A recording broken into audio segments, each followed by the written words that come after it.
Welcome to The Only Meaningful Conversation. I'm Amy Torres, and my guest today is Nalini MacNab. I was guided to Nalini's website, chaliceofwisdom.com, and immediately knew that I had contacted a kindred spirit, somebody who feels like she is more not of this world, although she's in it. And the beauty of just going to her website is that immediately you see the motherboard of light. So there's this gorgeous, mind-expanding video. Feel the vibe and know why I wanted to have a conversation with Nalini. Hi, Nalini. Hello. It's nice to see you, Amy. Thank you. It's great to have you here. I just want to give you a little more of an intro, and then we can start our conversation. Okay. So Nalini is the luminary behind Chalice of Wisdom. And I love that word luminary because everything about Nalini is light-filled. She is internationally known as a transformational seer and wisdom carrier who lives, speaks, writes, and teaches on the subject of cultivating our connection to the infinite within. And everything that I'm interested in is self-discovery and how that is leading us to spiritual awakening. Hopefully in this lifetime, hopefully we don't have to wait many, many more. But another fascinating thing about Nalini is that she has spent this lifetime as a musician, an IT professional, a martial arts instructor. She's also written a book called Walk a New Way, which is a kind of memoir filled with fascinating stories of her awakening process. And you have to read it for yourself. But hopefully Nalini will tell us a few stories today from the book. Sure. So what I find really riveting about you is that it seems that you were born with a knowing, that you knew from the beginning, that you actually remember choosing to incarnate. Can you tell us about that? Sure. I'm not the only one. Okay, I can tell you that. I mean, this process is known, or this function, or whatever it is, coming in knowing, is known in the deeper esoteric traditions, the older ones, and respected there. There's the Tibetan tradition, there are Indian traditions, but this is beyond that, at least for me. It's coming in with the awareness of coming in. So I remember the blue-white light I came from. I remember infusing that, or the choice to infuse it, I should say, because spirit does that, into a body and coming through the in utero process where the consciousness that I am, or that anyone is in and out of that fetal development process. You know, there's a constant decision making in utero of, is this really going to work, or releasing certain genetic patterns or blocking them, taking others because they facilitate what we're coming in to do or to learn. And so you're in and out of that process, but then I actually remember coming fully into the body and being born and not losing that memory. I never lost it. And I was very fortunate in my last life, if we're speaking linearly, which really makes no sense to me, but we talk that way. I was born in Tibet, and I was recognized as a 3-year-old child and taken to a monastery because it's what they do there. That was a very, very different lifetime than this one. And this time I was born, however, in the house of my mother's spiritual teacher. She wasn't anybody that anyone would know. She was simply, a woman who was very aware and taught from one of the deeper French traditions. And my mother had found her, when she was a 20-something, and arranged against the wishes of her family, my dad's family, all her friends and everyone, to have me born in this house. So in a certain way, I did arrive into an environment that would support the light that I know that I am. And the truth is that we all are. There are many, many different gradations of light. They're varying places on that spectrum. And we all choose our environment. Some we choose really challenging ones. I mean, one of my teachers used to say, some of us get the cheap seats. And it's funny, and a little bit true. But on the other hand, we choose our situations that we're going to come into. I mean, maybe not the details, but what will support what it is that we're here to do, why we are incarnating. And the difference, I guess, with me, and I know I'm not the only one, as I said, is that I remembered that. I knew what I was here to do. And that never left me. So it's guided everything. So in my experience, the reason it's so useful to be around people like you, and as you say, there are many light workers now, and there are many embodied masters here. When you speak this way, it helps activate in me something that I already know, but may not feel I have fully embodied yet or integrated. And it's as if you're inviting us to re-know a language that we already know. Yes, it's owning your access paths, if I can digress into digital speak for a moment. It's like we all have access paths. You know, I used to design databases. I spent a lot of years doing that. And Spirit has the ultimate database. We don't have to carry one around, but we do need really good access paths, and we all have them. We're wired with them. So what happens in a conversation with a being like myself is entrainment. You know, in vibration and sound, any of the practices, whether it's music or somatics or anything, they talk about entrainment, where the classic example in music is you take two tuning forks, right? And they're calibrated to different notes. Say one's a D and one's a G, okay, because fifths are nice. But so you take this one and you strike it, and so it starts vibrating.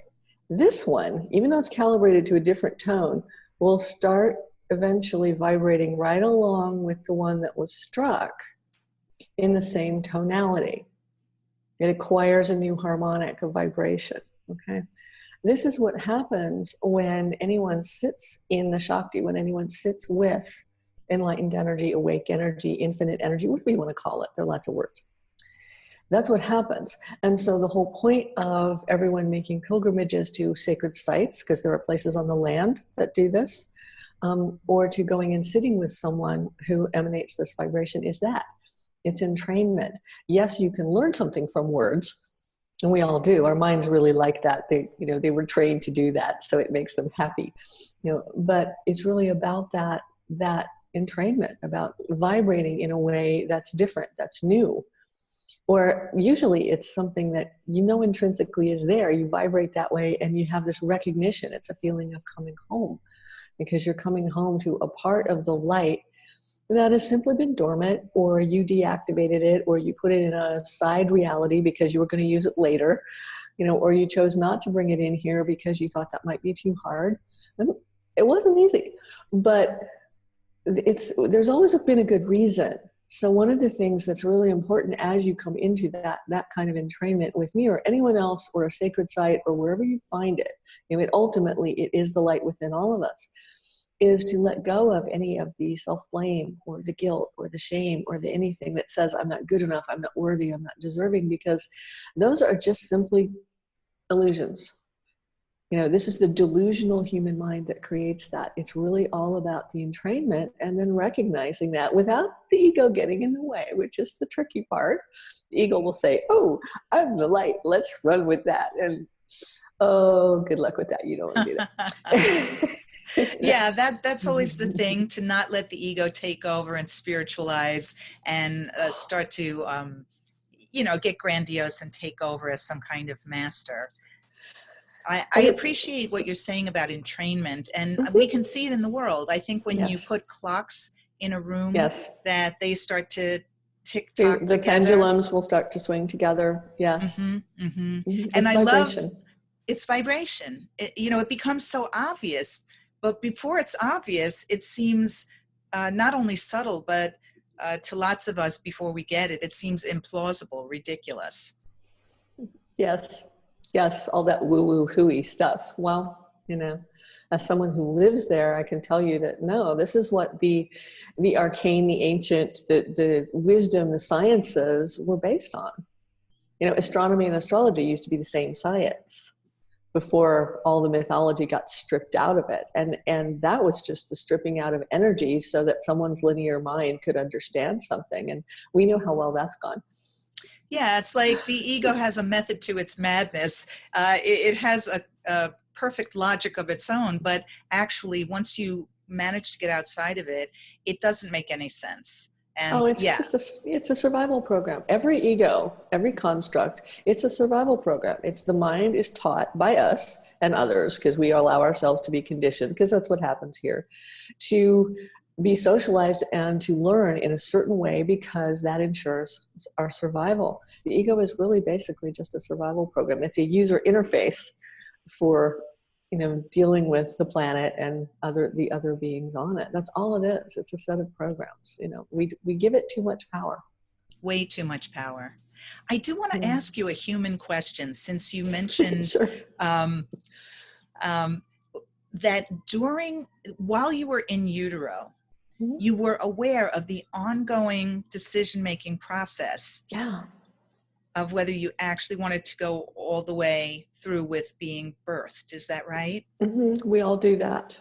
We all do that. So in terms of this whole issue around abortion, can you speak to when the fetus actually becomes the person? Well, okay.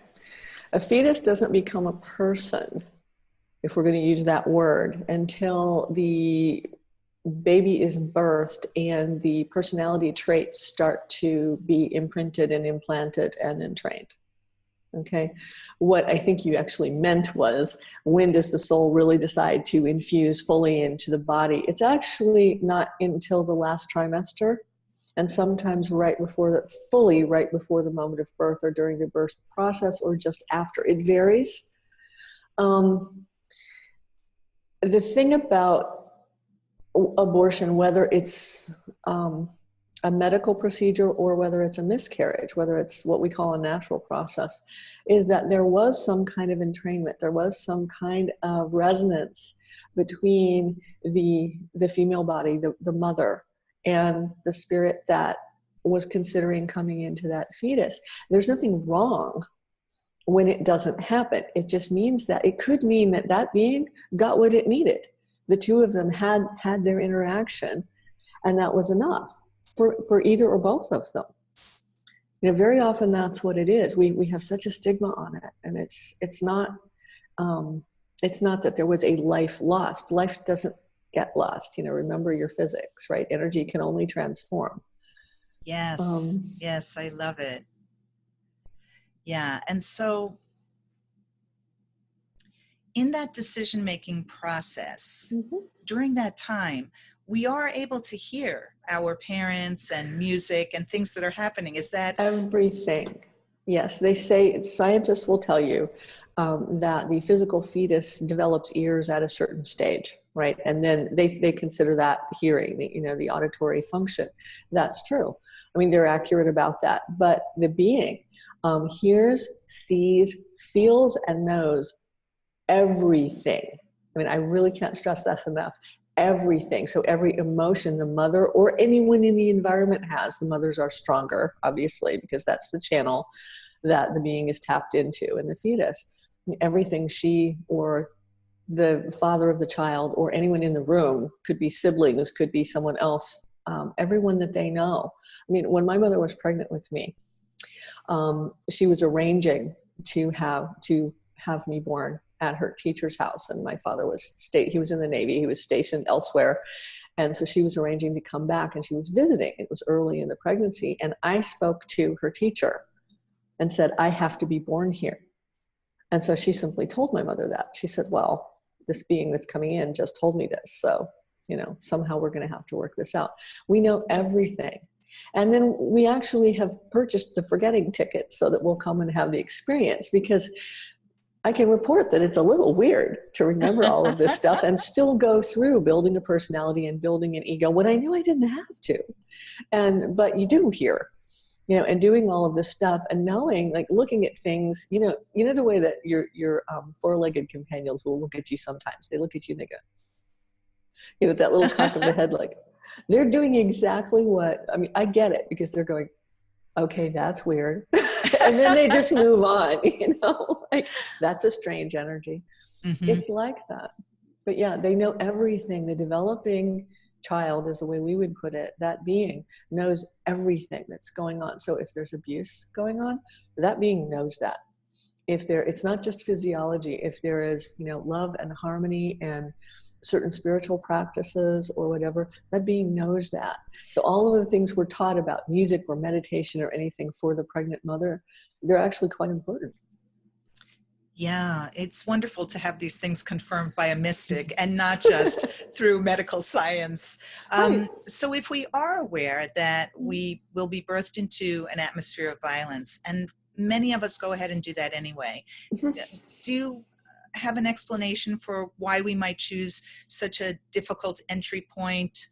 And is it possible, Nalini, that when you speak about your previous life having been a Tibetan monk and actually brought to the monastery at 3 years old, and I also have memories of Tibet inside of me. Yes, you do.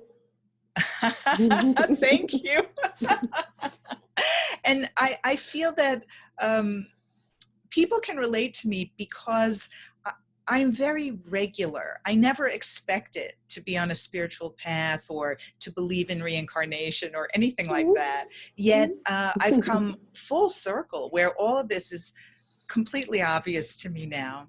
And do we have an elevated lifetime, like being a Tibetan monk, and then choose to come into a difficult, violent situation, for instance? Okay, so you're making the assumption that a lifetime in a monastery is a higher form of a lifetime than one as a fireman. Yes, I am naively making the assumption okay. that Wow. living a monastic life would be a more elevated life. But the minute that you trust poke me, fun I've lived at that, in a lot of monasteries, and that's not always true. I believe you. In other lives, of course, not this one. Well, here's something that I know about the monastic traditions, just because I've had incarnations in them, is why they build those big walls? It's to keep everyone out, not to keep the monks in. And it's because it's easier. Okay, think about when you're doing a very, very dead, and this isn't just Tibetan monks, this is all of, every tradition, every serious tradition, because really serious, right? But you want to have that lifetime in those practices, and sort of everyday life wants to come in and interfere with that. But one of the prayers in every monastic tradition, whether that's known by most of the practitioners or not, is to be strong enough in your next life to be in the world but not of it, and to continue your practice. So it is actually considered, well, let's just put it this way. If for instance, your last lifetime was like that, and in this life you come in and you have, to quote you, a regular life, it's because you and or source felt you were ready. That's one explanation for it. Okay, that's one version of that reality. So you were strong enough to be the light that you are and have a regular life. There's really no such thing as a regular life. Yeah, the minute I say a regular life, I realize that my life has been extraordinary in so many ways. It's just a funny aspect of the ego that the moment I say one thing, I realize the opposite. Yeah. Yeah. And so you could actually ask that your ego be free of duality, and it will stop doing the polarity dance so much. Now, my background is A Course in Miracles. So in that tradition, what we understand is that we're dreaming, and that nothing here is real, that other paths may call it an illusion, and the way in which it's an illusion is that it's a dream. Yeah. Yes. So we would never turn to the ego because it's such a limited thought system that it's caught in its own feedback loop. So the cooperation wouldn't be there. No. Yeah, the ego only knows how to cooperate with itself. Egos are completely self-serving. You can't trust them. Mm-hmm. Well, you can trust them to do that, and that doesn't make anyone with an ego, because everyone has one, it doesn't make it bad. It's just, that's what that does. It's completely, it's a self-absorbed loop. That's just, this is what I'm about. This is what I'm here to do. This is what I want. This is what gets my needs met. That's what the ego does. Mm-hmm. Mm-hmm. And then in the non-dual paths, they talk about the I am. Mm-hmm. How the I am is what A Course in Miracles would call the decision-making point of the mind, where we can choose again and choose against the ego, I might say, so a neti kind of process of mm-hmm. not this, not that. Yeah, or other than the ego. Anytime you make an against, you're setting up something that pulls that other thing right back in. So it's the way it works here. Yeah, what you resist persists. And, language it's interesting. And I love being precise with language. So what I might prefer to replace against with maybe is the word release. Yeah, I know what you meant. It was mm-hmm. It's important. The more we focus on the infinite and that we are that, the more important it is to listen to ourselves. Not mindfulness, people have the wrong idea. They think, it's beat yourself up and, take a big hammer to all the tapes in your head all the time. It's like, no, they're actually useful information. They'll tell you what's really going on in the subconscious and unconscious. So you listen to yourself speak, listen to the word that comes out and go, there's something there that could just use some refinement, or that could be released, because that's really ultimately the ego needs to be dismantled. I mean, if that's what you want. Most people don't. They're not here to do that. That's okay. Right. Most people are not here to do that. But for those of us who are, I'm just realizing that I also made an assumption about linear lifetimes, whereas I really know better than that. I'm going to say time is simultaneous. Can you talk about that? They're all happening all at once. Okay.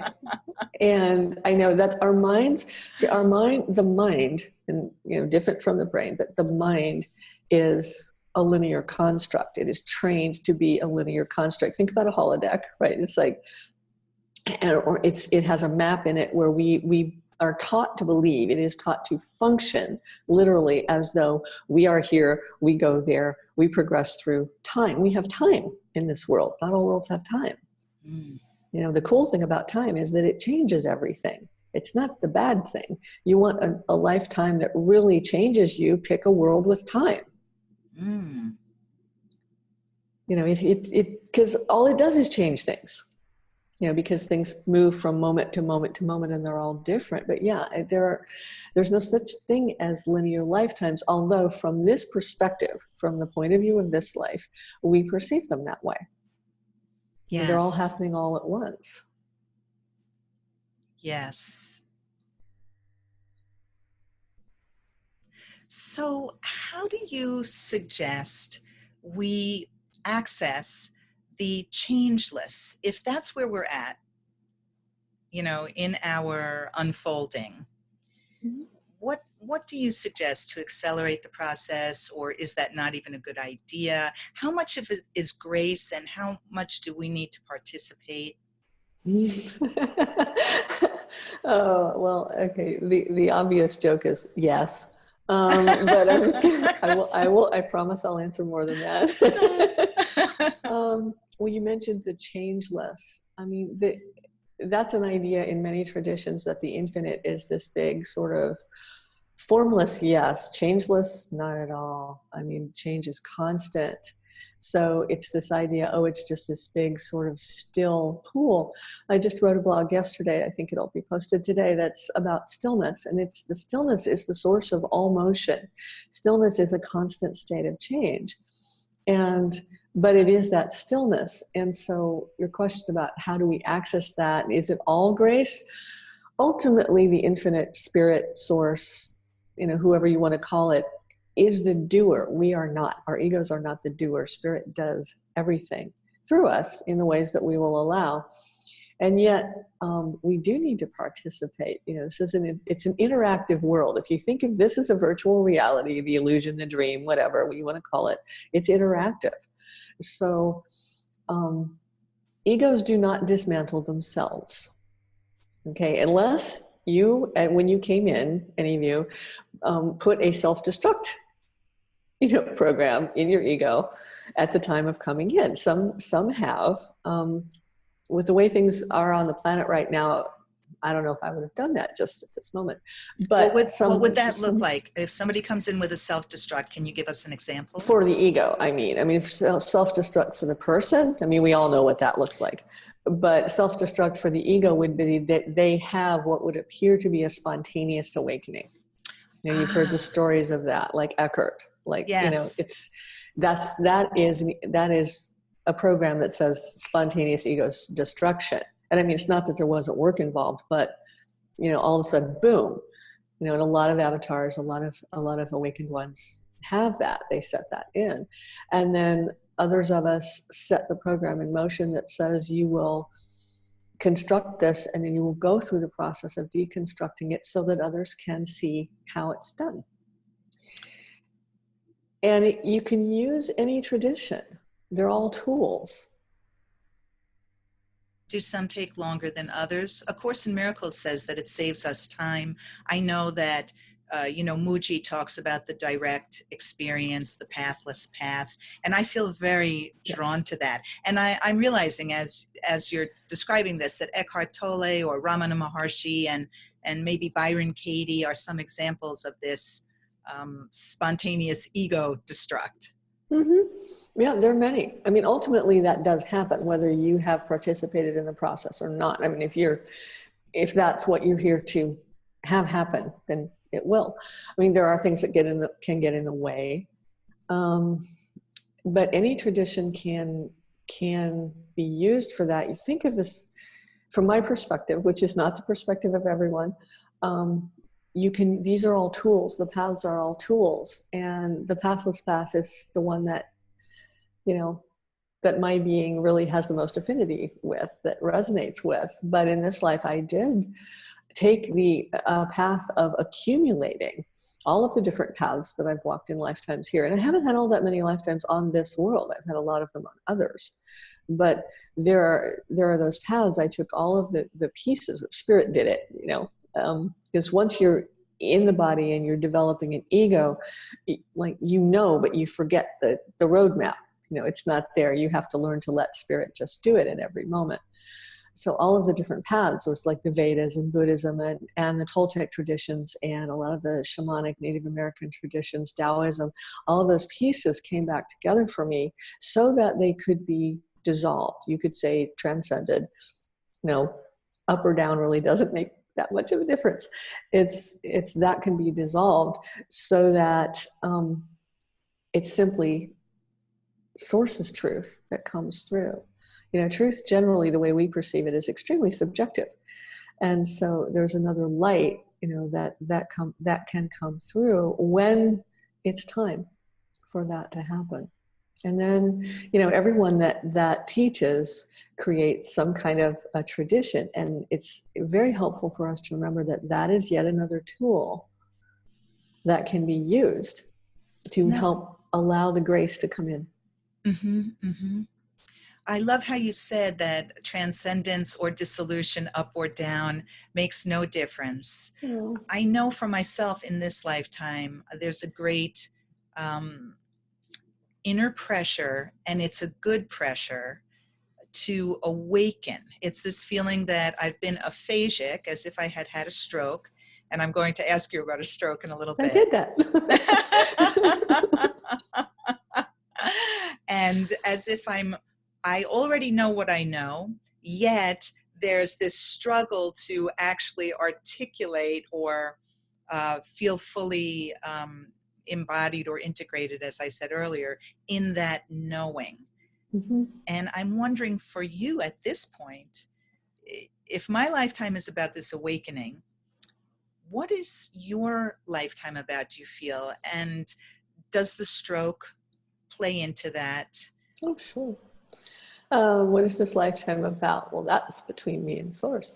But what is this lifetime about? Well, part of it was bringing in certain tools There's one that I taught for years. I affectionately named it Hacking the Matrix. And then Richard wrote the book. And I mean, he had the resources to take that stuff mainstream. So that's awesome. So did a book actually come out of your idea of hacking the matrix? Well, I wouldn't call it my idea. There was a download that happened at a certain time about dismantling the matrix. The Wachowskis got the download for the movies.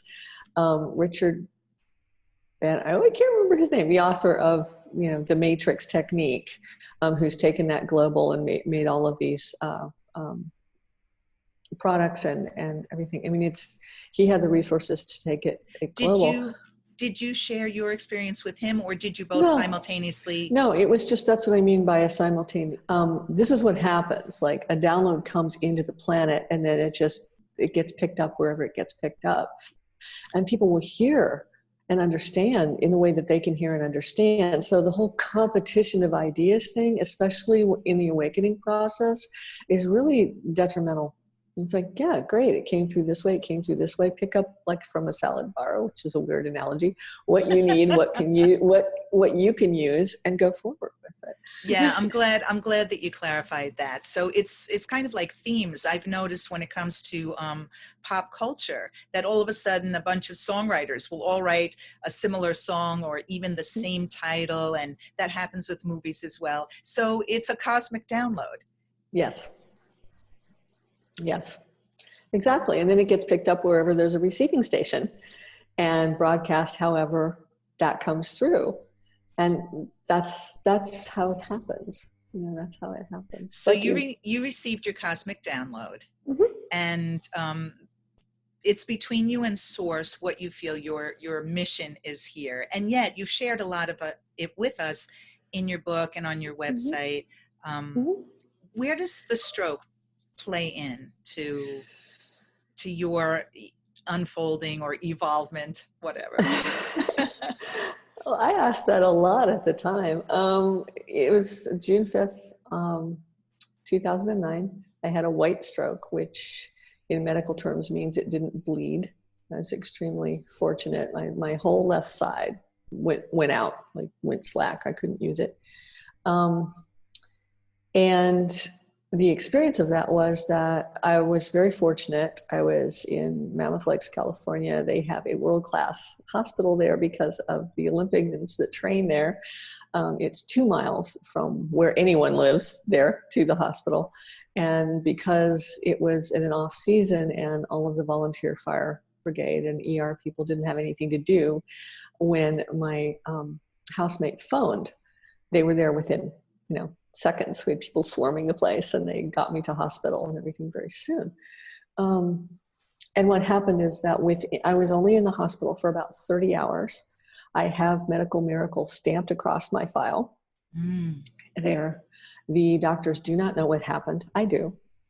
Is that there was, during the process, I describe it in detail in the book, but there was a flash of blue-white light, and between one CAT scan and another, the clot in my brain was gone. It was just gone. And I know what happened is that that was a possible exit ticket. That's what that was. I had done what I came here to do. I had built an ego, dismantled one, downloaded a technique that would help people, especially those in the non-dual paths, because they would understand it. It's a whole brain technique that would balance people's brains, oddly enough, with this happening. And I knew I had done what I was here to do. And yet there was a decision point, and I was in the ER, and I barely remember this conversation even now, but they were saying, well, there's a clot, in the lower lobe of your brain, and we have the drug here to give you to dissolve it, but we don't have the monitoring equipment. And it's very, very important because it's dangerous. It can cause all other kind of side effects. So we want to medevac you to Reno, but the changes in pressure and altitude will likely move the clot and you'll probably die. There's an over 50% chance. And so my housemate was freaking out and saying, well, I can't let that happen. And they were like, well, you have, no authority, How did you feel at the time? Do you remember your emotional state? I wouldn't say, yes, very well. I wouldn't say that I had an emotional state. I was completely held in that light. I was completely without fear. When they did the whole process of taking me into the ER, I was actually just a little annoyed. It was like, there's nothing wrong with me. Why do you keep doing this? Why do you keep poking me and sticking needles in my arms and telling me that you're going to carry me in a chair down the stairs and it's going to bump? Of course it's going to bump. You're carrying me in a chair. You know, it was just like, I mean, really, it was sort of, you know, not my best patient day in any sense of the word. You're excused. But no, I really didn't have any of the emotions you would think, you know, literally that you would think. I didn't. I was just held in this light, and I knew that there was nothing wrong with me. I mean, that was very, very clear, and Source was making that very clear. The Great Mother just had me, and it didn't exactly come into words until I was already in hospital, but I describe this a little bit in the book, where there was this thrumming that started from the time they took me into the ambulance. It just whoosh, whoosh, whoosh through my body. That was just, everything is all right. There's nothing wrong with you. Everything is going to be fine. You're always taken care of. Everything is going to be fine. You're always taken care of. And the nonverbal instruction was, do not let your mind move away from that thought. And I wasn't even really cognizing the thought at the time, but it was there. It was just a very, very clear instruction. Do not move away from that thought. And, you know, overnight, you know, the next morning a nurse came in because I had gotten up and gone to the bathroom by myself, dragged my bottles and things with me and bounced off a few walls because I had no balance to speak of. But they were like, you did what? You know, and I'm like, what? I went to the bathroom. Any adult can do this, you know? And so Nalini, you chose your entry ticket when you were in utero. You made choices to be birthed, and you knew exactly where you wanted to be birthed. And then you were given an exit ticket.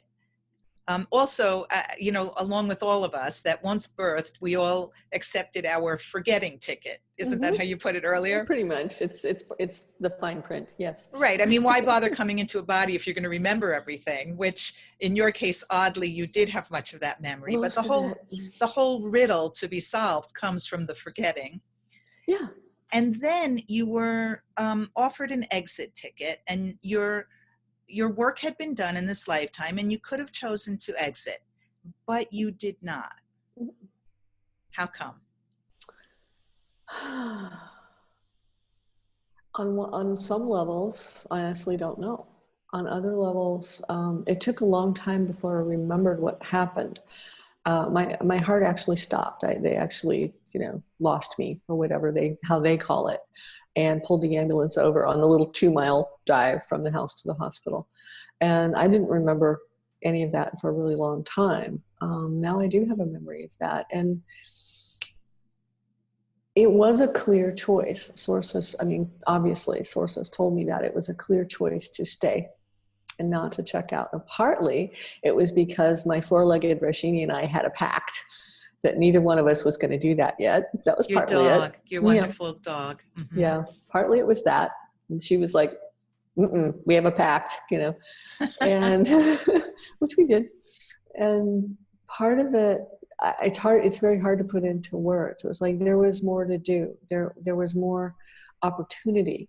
Because yes, I had completed the template that I came in with and any agenda that I might have come in with. And then there was an open field. And to have an open field in a body and to allow a progression of that has rarely happened on a physical world just really sounded like fun. Well, I'm so grateful that you did stick around, because you're accessible and you make the unseen feel palpable. And good. Yeah, and we need that, you know. And I also want you to speak more when you're finished with this part of your story. But if you could also speak to us about your connection with Mary Magdalene, because you mentioned France. And I remember reading something about that on your website. Well, and in the book, yeah. And in your book, yeah. The book begins with an experience that I had at Rennes-le-Château, which is a phenomenal portal. And it was I wouldn't call it bilocation exactly. It was like dual embodiment, where I was walking as myself, or as this body, this embodiment, and walking as what I call as her. And I do have a bit of that bloodline, so that's not all that uncommon. I chose it. I can truthfully report that everything that's been written about here, almost by anyone, is not exactly accurate, but there are many realities and many experiences and many points of view. You know, we all live out various versions of things, and so all of those are a certain version of her. She, in the person, in the embodiment, she was an incarnate, as was Mary, the mother of Jesus. I mean, they were both incarnates. They in the traditions of Isis, of the Egyptian goddess. And so there is an affinity there. And the way I would say is, in those personas, in those morphogenetic fields, those archetypes, they're friends of mine. Yes. They're friends of yours. Mm-hmm. We're sisters. We know one another and are part of one another. There's no separation there. It's not as though people say these things like, well, I'm an incarnate of this, and it's one way of looking at it. I'm not going to say it's silly, except it's silly, but but it's one way of looking at it. But that experience that I had was of walking as this Mary, because that's my given name, and that Mary simultaneously, and because that field, that being had something to share with me, which was really important, and started the whole process of Walk a New Way, which was the next bit. I mean, that's what the book is about, is sort of the aftermath of all of that, which was to not engage everything else that's going on, things that people say, all the things that are quote unquote wrong with this world, and all of the interference and all of that, that's all factual. But to not engage it, to simply remove the presence and let it be what it is. Would you say it's factual, but not true? Yeah. But then I say that about a lot of things. Because it's true about a lot of things. Most things. There are facts. No, I mean, the facts are the facts. I mean, science has to have facts. Business has to have facts. That's real in this world. But is it true? So can we gossip a little bit about Mary? Sure. I mean, of course, I'm curious, did she have a relationship with Jesus? Did they have a child? Did they walk the Silk Road together? Did they go to India? Things like that. How'd she get along with her mother-in-law if she indeed did marry really Jesus? Well, actually. Well, I don't know about the actual contract marriage or not, but all of those realities, the ones you've just described, actually happened on this world. We also have to remember that, like I said, there are various versions of reality. All of that actually did happen. I mean, those traditions that, there were reports, written documentation everywhere that, gets denied, that all of those things occurred. Yes, they had a child, yes, they traveled. Yes, she traveled, he traveled, they traveled. And at one point she did spend time in France. She spent some of that time in certain versions of that reality alone, because that was just what happened, what had to happen. It was partly for her safety and the safety of the child. It was partly, because he had a busy business gig. And what became of this child, boy or girl? Girl, a feminine child. In that tradition, the incarnate tradition that came through Egypt, it's much older than that. It's a star tradition. The line is passed through the feminine body. Now that's a biological line. Okay, the light line is passed through the feminine body. So, that child was a girl. And then everything that's happened from there are many books and stories that have been written about that, and there's truth woven through them. All I can say is that since in this world everything is relative, even truth, Yes. that the way that I feel truth is that tingles just rush through me, and I feel them. It. I feel them as you speak of this child and of Mary, of Isis and of Egypt.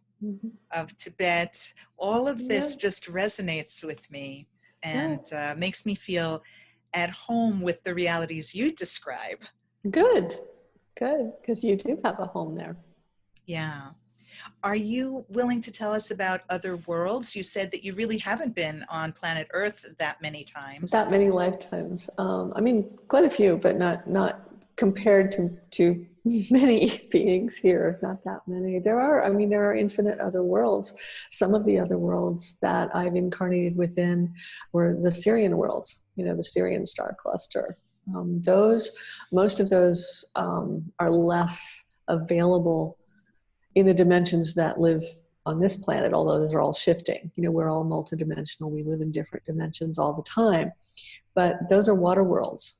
And so, or were when they were more physical. And so those bodies were more cetacean. You know, we like to think, oh, well, we're these bipeds. We have these humanoid bodies on other worlds. Sometimes that's true, sometimes it's not. That right away, speaks to our attraction to dolphins, for instance. And whales, and yes, and how much more intelligent they are than humans. Mm-hmm. Mm-hmm. It also makes me think of it also makes me think of Atlantis and Lemuria. Mm-hmm. Mm-hmm. Yeah, Atlantis followed Lemuria in a linear civilization point of view. One wasn't higher than the other, they were different. The Atlantean civilizations, there were three versions of that, three revs of that, were all about bringing more light technology in. It was actually what I would call the angelic circles. And it's really hard to use words for these things, but there's a certain level of tech that comes through the light that's just the foundation of things. Think about it as architects and designers, and it's not better or worse, it's just a function. Comes from those realms. And the Atlantean civilizations or expressions here were all about that. So using crystals, those kinds of things, working with the elementals in the water. Lemuria was really all about just the elementals, just it's very organic, not so much of the tech, but just being part of the world structure as far as nature, the mineral, animal, vegetable, etc., the kingdoms, the elementals, the elements, and just being completely in harmony with that. It's just a different type of civilization. We would call it a civilization. I've been told that I do have Lemurian ancestry, and when you describe it, it makes me think of how often when I eat, my prayer goes something like, and may I be worthy of being eaten by you, if our situations were reversed. So that kind of confirms the Lemurian, Yeah, like that. Yeah, like that. Yeah. Is there anything else before we wrap up for today, a message that you would like to leave us with? Oh, wow. Well, I can ask Source that. Mm-hmm. So let's see, what would the infinite like to say? Well, what's really coming through is get out there and have some fun. Let's play. Let's clarify just a little, because they want something a little more than that. But it really is, let's play. It's stop taking it so seriously. The timing that Gaia, our planet, is going through right now, she is a being, and what she's going through is she is shaking off a lot of the things that the humans, the bipeds, have perpetrated, just because that's what they were doing. They were acting that out, and she was willing to play hostess and say yes for all of this time, and she's not anymore to everything. So a lot of that stuff will be shaken off. It's not disaster. It's not destruction. It's not anything like that. I mean, worlds have, gone up in smoke, so to speak. That's happened many times on this one. It's not to be afraid of that. It's to feel that this is an opportunity. This is a huge field of light. It's unscripted. Yes, it's unknown, and there's no reason to feel fear about that. It's we're playing out the trapeze we're walking on, or, in front of our feet. And we're creating it. And the more that we let the light come through, one of the things that came through this week in some of the writing was, let the light have its way with today. It's like, what if you let the light have its way with your life? Let the light come through and take over. And that's the last thing the ego wants to hear. But it's what is happening on this world right now. And that's going to show up all kinds of ways. Can you explain how that shows up with Donald Trump, for instance? Do I need to? Can you show us the light in that? There is light in that. Now, I'm not saying there's light in the ego or even in the man. There is obviously inherent somewhere in there. There's, but if you observe it from a different point of view, perhaps the function, I'm not saying the behavior because really, or the speech because really, or any or the ego because please, but no, I'm not saying any of that. It's the function that is happening right now, that is being fulfilled by that being, is to be a catalyst for all kinds of things to be brought to light and purged. And this had to happen. Did it have to happen this way? No. But apparently there's enough resistance to the fact that the house of cards is falling down, pun intended. Mm-hmm. It's that this is the way that it did play out, because there was a collective consensus that it needed to play out this way. And that might not have been my idea or yours or a lot of other people's agenda. But there was enough collective consensus that it needed to play out this way. And so the light will come through anything, no matter what. How it comes through can be a little bit dicey, sticky, crunchy, gnarly, it can, but that will be what anybody needs to see or hear. I mean, if any of us are judging heavily, I mean, I'm not saying I condone or approve of anyone or anything necessarily, or don't, but maybe a little in this case. But it makes me think of Kali. Yes, it's Durga, Kali just coming through. Durga is the invincible force. Kali is her very surgical eradicator daughter. I mean, in the Vedic traditions, those are the archetypes.